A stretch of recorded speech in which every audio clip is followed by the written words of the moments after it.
Last week's episode, we looked at the possibilities for LinkedIn and how we can use it. And if you haven't listened to that episode, I invite you to go back now to go ahead and catch up on where we are. So today we're going to look at how we actually use it if we're an employee in a company, if we are the leader at the helm, and how we can look at leveraging LinkedIn to attract new talent and even for our sales. And I want to remind you, in the last episode, we talked about LinkedIn isn't only for B2B, that it is a great platform for B2C as well, because that's where we have business professionals who have money to pay you, and they also have their personal needs. But Rachel, something you said in the last interview, why would you miss out on the opportunity to continually be building relationships and finding collaborations? So I want to welcome you back today to the show as we get ready to start on this new angle. Well, I'm excited to continue our conversation from last time. All right. So we're going to start with employees because there are so many employees out there, right? People that are members of teams, people that are the feet on the ground that work with customers, that are really the core of where our business goes. So if we look at LinkedIn for employees, what types of content should employees be sharing to build their own personal brand, even if they aren't business owners? How would we begin to think about this? Well, I think we need a little bit of a step back, because before we can start, we have to have our foundations built. And so this a lot last time of, getting your profile in good working order and understanding network. And the same applies within a corporate setting. That being said, it's very rare. I think there was some stat maybe a year or two ago that only 20% of companies invested in LinkedIn training for their teams. And so without an understanding kind of more globally within an organization of what are the rules of engagement? What is our goal when it comes to LinkedIn? How are we positioning ourselves? What are those social media policies? Obviously, you need to make sure you're following whatever your policies are. But being able to empower the employees to feel really confident to use LinkedIn to share content, to engage with people, this, that, and the other. And so things I have seen over the years when I'm working with corporate teams is just the lack of consistent branding within profiles. It is a little gobsmacking, to be quite honest, where you'll see a sales team, and these are frontline engaging with potential customers.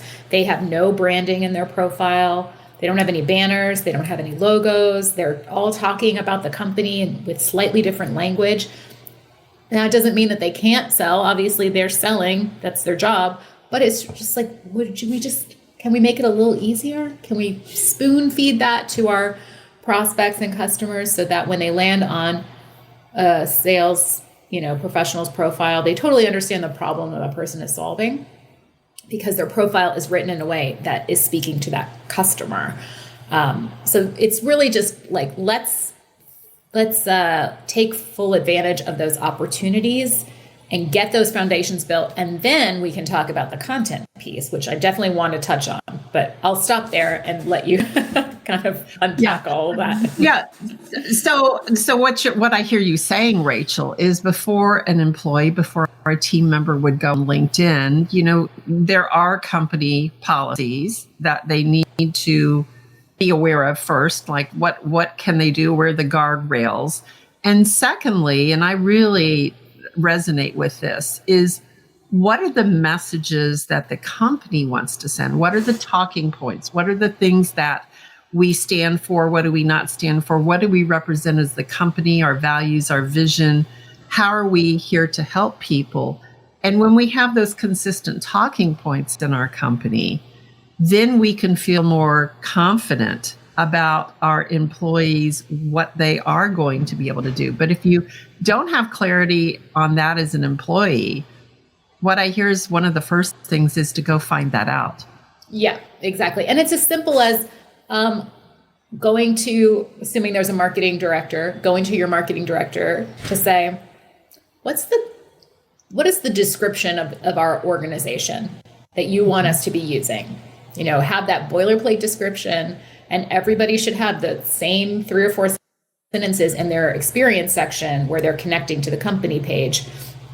Because again, otherwise, going to the website and they're pulling this piece of copy from the website, or they're pulling this piece of copy from, the LinkedIn company page. Those all need to be in alignment. Your website, your LinkedIn company page, and the way your employees are describing the company in their experience section needs to be in alignment. Otherwise, it's really, really confusing.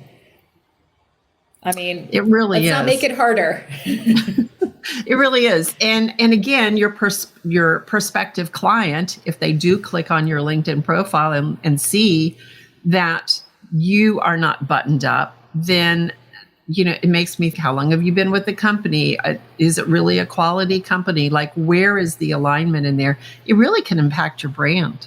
Agreed. Yeah. And again, some companies it's really clear and as far as what they do, but others, it's a little complicated, and so being able to articulate, again, that value proposition in language that not only your audience will understand, but also a little bit broader, because you don't want to close yourself off from potential referral opportunities or door openers because they don't understand what you do. Right, exactly. So if we're looking, before we can move forward as an employee, if we're looking at the company, let's maybe head that direction and come back to the employee. Would that make more sense? Would that be a better way to go about it? Yeah. All right. So let's look at the company, first of all, at what the talking points are, is what you said. They're looking at company guardrails and guidelines on what is acceptable, what types of content that you can post where you're not going to get yourself in trouble. So let's look first maybe at, I'd like to start with the person at the top, the company leader, right? I think a lot of company leaders, the brand reflects their leadership. So when we look at company leaders, many of them are just as hesitant of, what do I do? How would you go about starting to work with a company leader to know how to leverage LinkedIn? Yeah, so I'm so glad you brought that up. The leadership important. I mean, a LinkedIn strategy is going to be all the more successful if it comes as a top-down approach. But that's the case with every strategy within an organization, right? If the leadership is like, then it's probably not as likely to succeed. Hold on. And so getting those leaders to open their minds to see the value that LinkedIn has for them as, in their role to build their personal brand. And I would guess in certain cases, they already have a big, well-known reputation in their industry. This was the case with actually the first client I ever worked with on LinkedIn many years ago. He was a CEO of a telemedicine company. And it was a roundabout way of where I started working with him on LinkedIn, but he had been in his industry for 30 years, really well known, great reputation, highly regarded around his colleagues. And he had 12 connections. Oh, no. That's it. I know. 12. Oh. And so, we kind of started this strategy of like getting him to connect with people in his orbit in the real world, and then expanded outward. And we had a content strategy. But he really was a leader within his organization. And the result was they got a good amount of new business from his LinkedIn activity, but LinkedIn became a very important tool within their sales and marketing function, because he modeled it. Now he modeled it with my help. But he went from having 12 connections to like, he was into it. Like he loved it. He got so into LinkedIn. So that's sort of the idea of when the leadership can into it as a tool, they are going to see the results, and then it trickles down within the organization.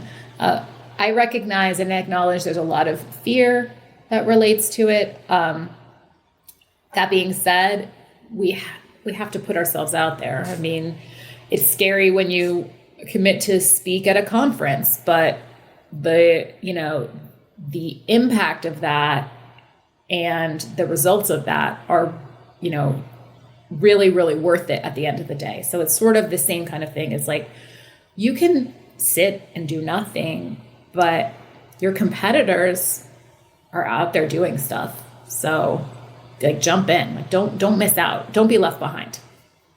Right. And if you think about visibility in your company, you are visible in your company to lead the people. You have to provide that same type of confidence to the marketplace that you are out there, you believe in your product or service that you have.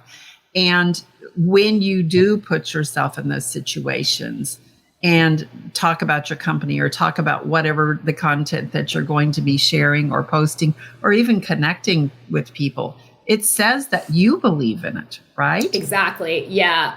Another anecdote I can share is I did a training earlier this year for a sales team, and it was their sales and their customer success managers. And again, 15 people in the room. One of them had any company branding in their profile. So obviously when they all left, everybody did. And they have these beautiful banners and they have the same language describing their company. And their CEO happened to be at the sales meeting. It was like their annual sales meeting. And so I met him and he's like, well, I'm going to pop out. I can only stay for 30 minutes. And then I have to leave. And I was like, that's fine. I'm glad you're here. He ended up staying for the whole morning session, which was about profiles. Now in it, when he walked into that room, he had no branding in his profile. He almost never used LinkedIn, didn't do anything on it. He's super active now. He got, did all the branding functions.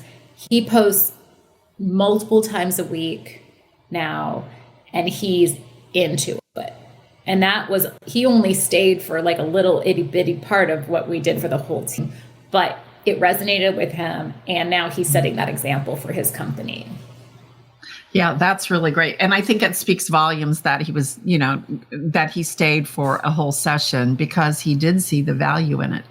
So Rachel, if you are available to go in and work with teams, as you mentioned, 1 out of the 15 had any branding, what type of programs do you have where you can go in and work with the company? Yeah, so I generally start with a training. So I have a couple of versions of this curriculum I've put together. It's basically going to touch on the 3 components of a LinkedIn strategy. So profile, network, content, and engagement. And then how do we weave it all together to really get this strategy moving forward. So it's really laying the groundwork so that everybody is on the same page. And I like to do these as very hands-on. So literally a laptop's out, we are making changes and updates in real time. And the people participating are walking out with, again, updates to their profile, a download that's of their network that's organized for them to start to review to get a sense of, are there people in my current network I need to kind of re-engage with? And then a sort of kind of a roadmap when it comes to content and engagement. Again, what can I be talking about, or who can I be commenting on their content in order to kind of stay top of mind? And then, from there, ideally, continuing to help support maybe a smaller subset of that team through to continue to help them implement what they learned with me. Because, you can learn a lot in a day or breaking it up into 3 separate sessions. But the goal is to make it an everyday activity and not just something you took a bunch of notes on and then stuck in your desk drawer. Yeah. As we so often do when we go through trainings, right? Yes. We go to it. Okay, this is what I do. I'll do it when I get around to it. And we know around to it never comes. But what I love about that is the interactive, being able to do it in real time, or being able to have you there to be able to support and answer the questions. And I think so many things in our professional development, as in our personal development, is we just don't know where to start. So being able to have someone like you as a resource, whether they engage with you one-on-one or bring you in to work with their teams, it's not going to work if you don't actually take action. Correct. Yeah. And I like to say, we're not talking theory on LinkedIn. Like I want people to have actual actionable tactics to implement so that they feel empowered to do it. And so I think where some people, employees, whether you're, individual or within a team, you hear like, I heard you have to post every single day on LinkedIn. I'm like, wait, you don't. Oh, some people are going to tell you you do. But if I was told the only way to succeed is by posting every single day, like you're setting yourself up to fail because that's hard to sustain. I tell people, hey, can you do one post a week to start? Everybody can come up with 4 pieces of content in a month. Everybody. Yes. I agree with that. I agree with build the habit. And then maybe that moves to 2 times a week. Like start slowly. Don't set yourself up to feel like I cannot sustain this. And then what's the point? Right.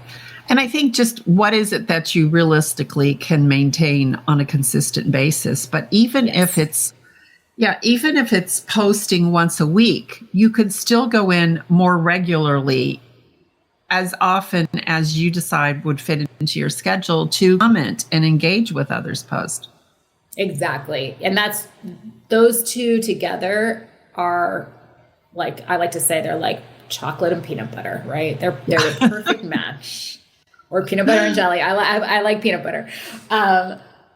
Content and engagement have to go together. And so the whole point of it, we're not looking to go viral. We are looking to stay top of mind. That's it. We want to be visible and memorable. We don't need to explode on LinkedIn because that's few and far between. Right. Out of sight, you're out of mind. And I have seen some of those people that are in my network. Like I've watched them go from little engagement to an hour after posting, they have hundreds of, likes and comments. But there is a other side of that. The way they get it is by answering all those. So they're on LinkedIn like most of their morning, just answering the comments. So be careful what you ask for. Yeah. And sometimes that engagement's manufactured. We can talk about that at another day. Yeah, absolutely. Some of the comments are little to no value. So I want to go back to that company leader, Rachel. Is, someone comes to you, let's say they're the president or CEO of the company or in the C-suite, and they know they should be on LinkedIn. What is the first thing that you need to work with them on after they get their profile in place? We talked a lot about profile last episode. Yeah. It's really 2 things. One is I always, as a part of kind of updating profiles, want to have people do an overview of their network. So who's in your network? Is it high level? Are your targets there? If they are, can you re-engage with the ones who are the easiest to re-engage with? And that is as simple as like sending some very low-key DMs. Hey, Lisa, it's been ages since we caught up. How are things? That's it. Don't have to go crazy with it. You don't need to give a whole update on everything you've done in the last 15 years. Just be cool. If it is not comprised of your targets, then we have to develop a strategy of connecting with the right people. Because there is really, I don't want to say little point, but diving headfirst into content, if your target audience is not comprised, your network is not comprised of your target audience, is just going to make you frustrated because you want the right people to be engaging with your content. So now understanding your network, but really then when it comes to content and engagement, it is a couple of things. I like to talk about content buckets. What are the things that you want to talk about, those high level topics, and then those can be broken into smaller topics, but also then what can we take full advantage of content that's already been created. Now, depending on the size of the organization, there could be a very active blog. There might be lots of those, PowerPoint presentations, email marketing. All of those things can be used and repurposed in very strategic ways so that we shouldn't have to do a lot of working from the blank page. Mm-hmm. We can Yeah, I think that's, go we ahead. can get a lot of content from content that has already been created. It just needs to be like zhuzhed up a bit. Sometimes broken down if it's a long form content like blog. Like, can we break this blog into smaller pieces of content to make it easier? Yes, I think so. And we don't have to recreate the wheel when it's already out there. And when you do take that content, I think it's really important that people understand it will have more value if you are sharing your point of view about it, right? Yes. Yes. Yeah. And, I don't want to kind of downplay the importance of the company page, because your company page is very important. But I think I saw a stat this week from recently from Richard Vanderblom that said that it's like something like 2% of your company page followers are going to see the content organically. That's crazy. Yes. That's crazy. I mean, so you cannot win the battle against the algorithm from your organic company page. You just can't. They want you to spend money on boosting posts and taking out ads and all of that stuff. So the content coming from the leaders, from the people, is going to get seen at a greater, clip than it is from the company page. Yeah. That's really shocking when you think your marketing department is doing all this work for your company page, posting those relevant posts. But for leaders, it's an easy no-brainer of sharing that content to their network of people they're connected with and providing their point of view on it, or just being able to feature or celebrate or whatever the case is of their ideas on that. So that's a really great tip that I think would make it much easier for leaders to think about working on LinkedIn. Yeah. And I'm trying to get these stats to kind of, I pulled a couple stats from the recent Thought Leadership report. They do one every year, actually in connection with LinkedIn. And there's a lot of very interesting stats about the value of thought leadership as far as attracting and retaining talent, as far as being able to charge a premium for your services. If you are seen as having high quality thought leadership, meaning like you are putting out interesting, innovative content related to the problems that you solve, there's a monetary value in that.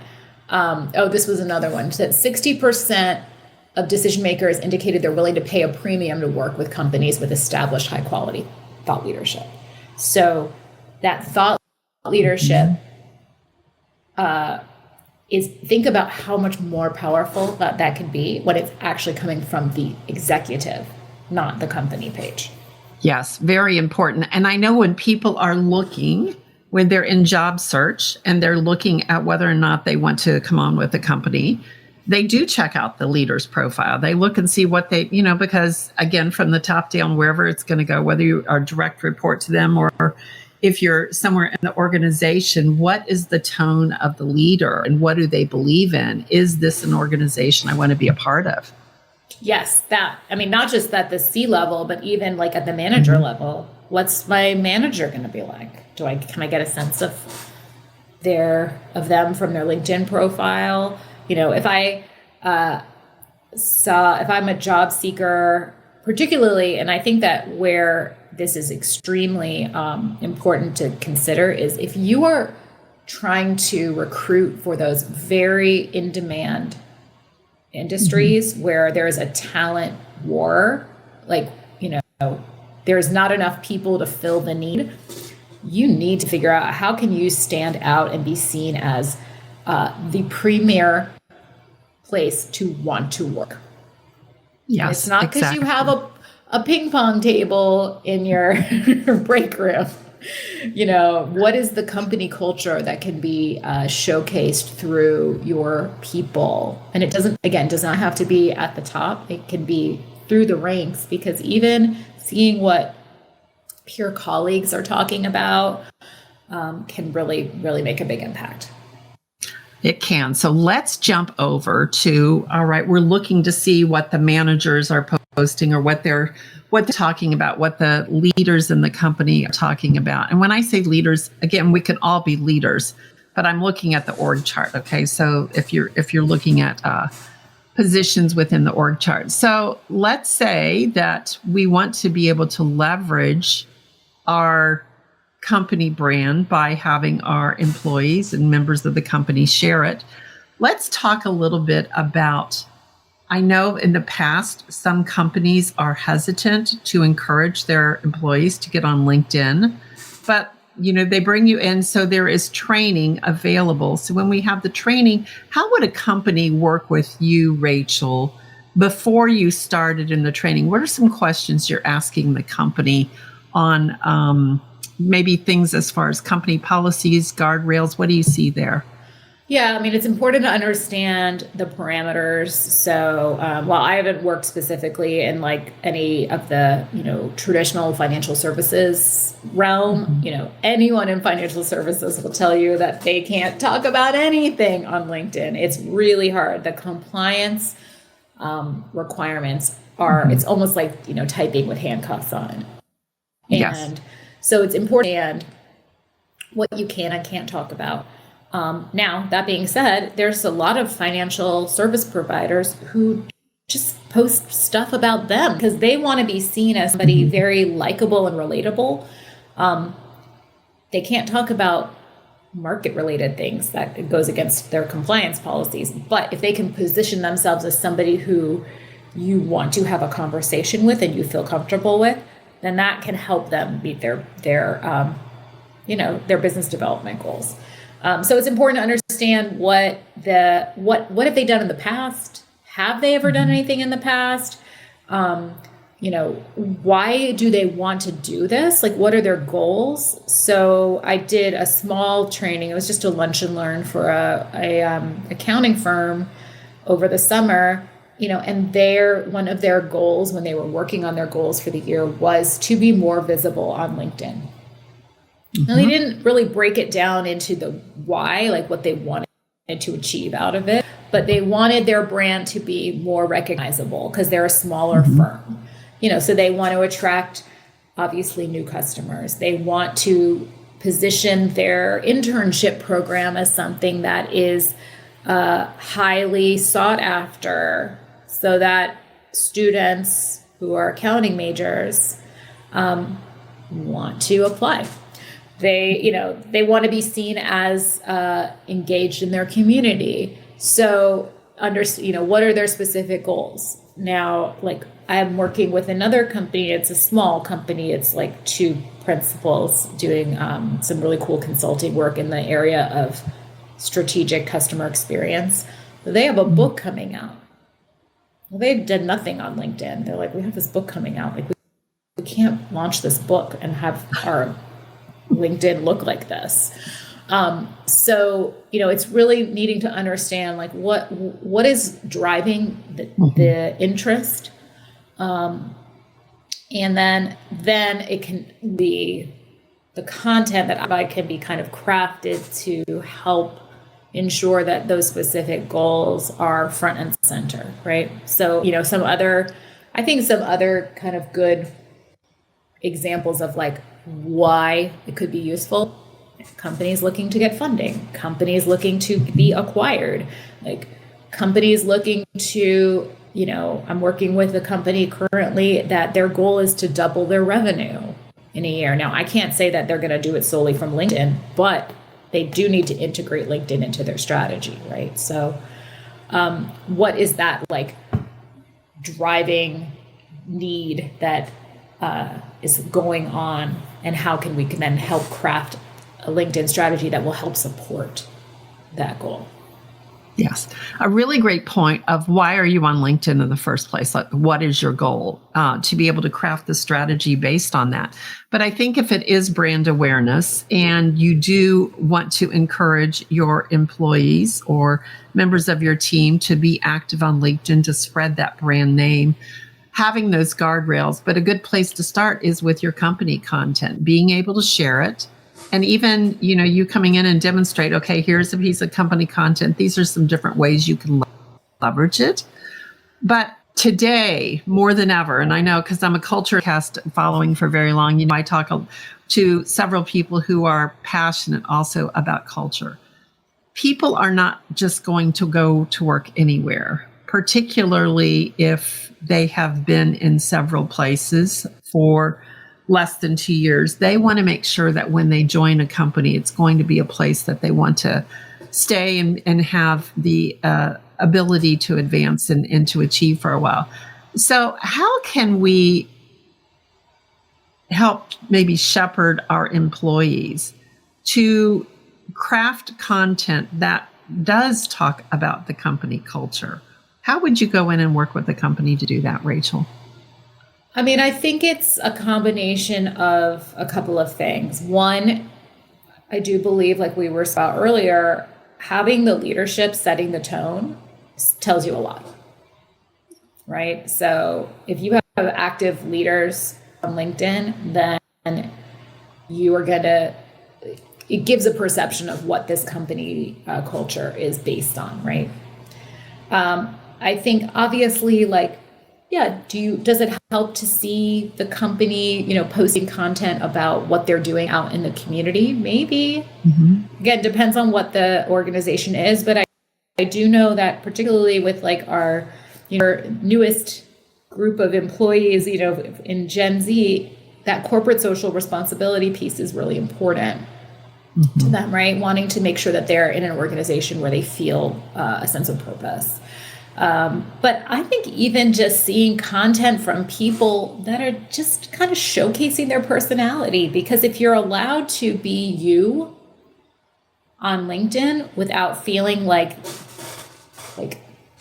somebody going to think I'm looking for jobs and talking to recruiters all day, that tells you a lot about the company. And so I think that is where we are, some of the culture stuff is going to be very subtle. Yes, I think that's a really good point. And talking about posting on LinkedIn, thinking that your employer might be thinking that you're out there job searching, how would you help maybe minimize fears of people who are in that place? So I've said this many times, as an example, my uncle worked for GE for his whole career, 35 years. Started after grad school, retired with his gold watch, went on to do other stuff. But like, it is very unusual to see people do that these days. Mm-hmm. Very rare to see somebody stay at a company for, 35 years is almost like, I don't even know how often that happens. It's unheard anymore. of. Right. But even to see somebody stay at a company for 15, maybe even 10 mm-hmm. years. We just don't have that a culture of work anymore. So recognize that like your people are going to leave. Mm-hmm. It's not, and if you create a culture where you are kind of like looming over your employees because you are, are you talking to recruiters? Mm-hmm. What are you doing on LinkedIn? Why are you on LinkedIn? Well, that's not a good company culture. That doesn't feel good. So I think it's really of recognizing that it's better to have your people function as great brand ambassadors while they are working for you. And hopefully they had a great experience and will continue to speak positively about your company, if they move on to some other organization down the line, than to put such tight parameters on them that they're afraid, mm-hmm. That they're kind of being scrutinized from their activity. And I used to say this when, I came from the nonprofit space, and, I used to say like, nobody can tell the story of our organization and the impact that we make better than our employees, because we're boots on the ground. Mm-hmm. That held true whether you're, in a nonprofit space. It holds true in the for-profit space. So why would you want to make it harder and make your your employees fearful of wanting to talk about all the great that your organization does, or even just get more eyeballs on them, because if you get more eyeballs on your people, they're eventually going to put two and two together and kind of want to understand, well, who does this person work for? I want to learn more about that company. Right, exactly. And I think the reference to, nobody stays at a company 35 years and gets the gold watch anymore. I think that was in a time where companies were seen as almost parental figures, right? You come work for us, we're going to take care of you, you're going to have health benefits, retirement, all of these things as a way to keep people on. But there was also this fear and authoritative type leadership where we can control you, where your salary you need for survival. Whereas now it seems that work is certainly about getting a paycheck. Don't let me steer you wrong in that. We're very interested in that, but it's also how can I practice my skill and my craft, right? What kind of community can I be in, and can I be part of an organization that is about making the world a better place, a social cause, and not just, full of the greed. And how can I grow personally, right? How can I grow as a professional?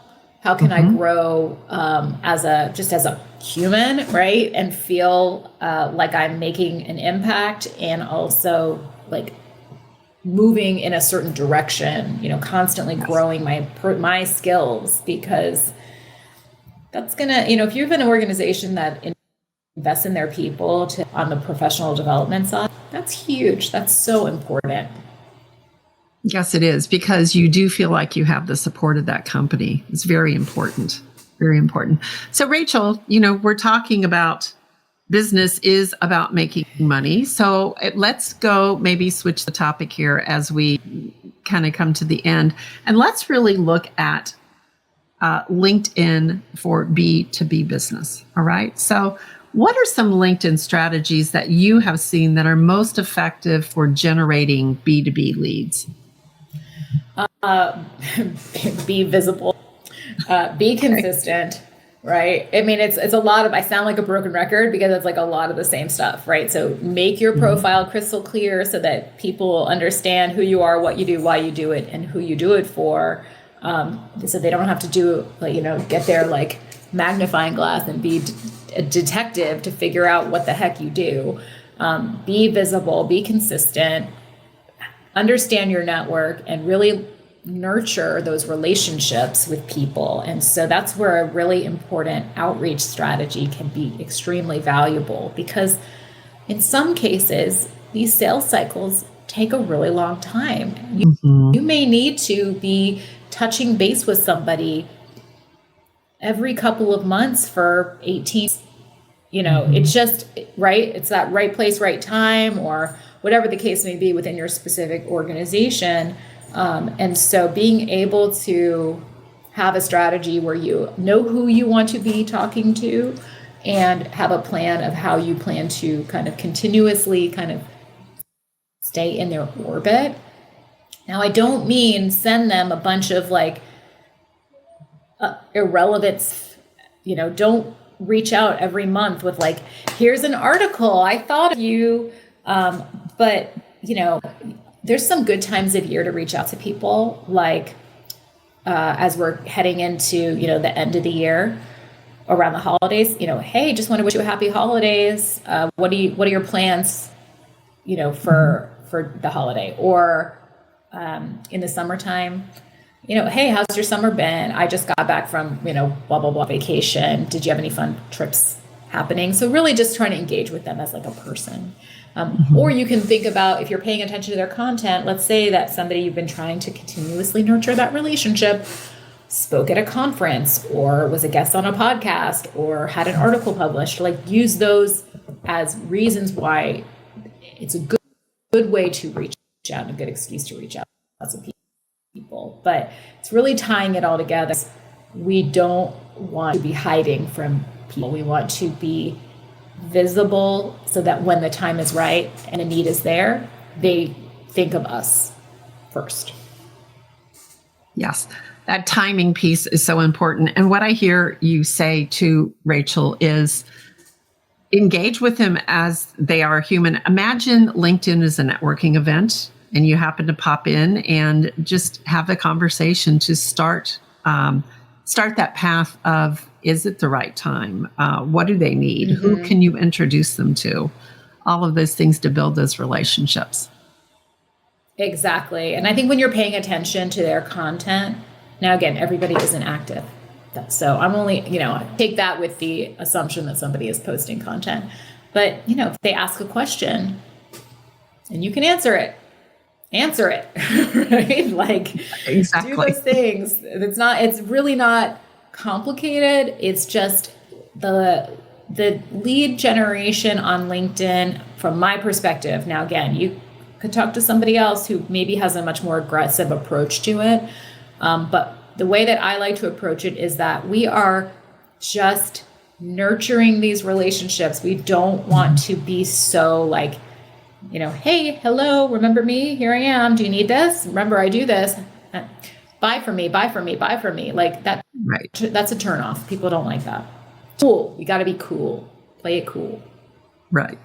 People like to buy, but they don't like to be sold to. That's the old adage there. And it's getting them at the right time with what they need. So, Rachel, you've helped us understand the power of LinkedIn platform, the importance of our profile, the best way to connect with others, and how to see LinkedIn as a networking event. So if you're a company leader and uncertain about what you could be doing, or even how to leverage your employees, attract the right type of talent, if you need help to reach out to Rachel. And Rachel, I imagine as we head into the end of the new year, what do you think about timing to connect with you now versus maybe January? Yeah. So look, everyone loves to look forward to January of like, you know what, I'm going to start that in January. I'm going to start that diet in January. I'm going to start that exercise routine in January. I'm going to really double down on my LinkedIn strategy. January 2nd, we'll give ourselves the first off.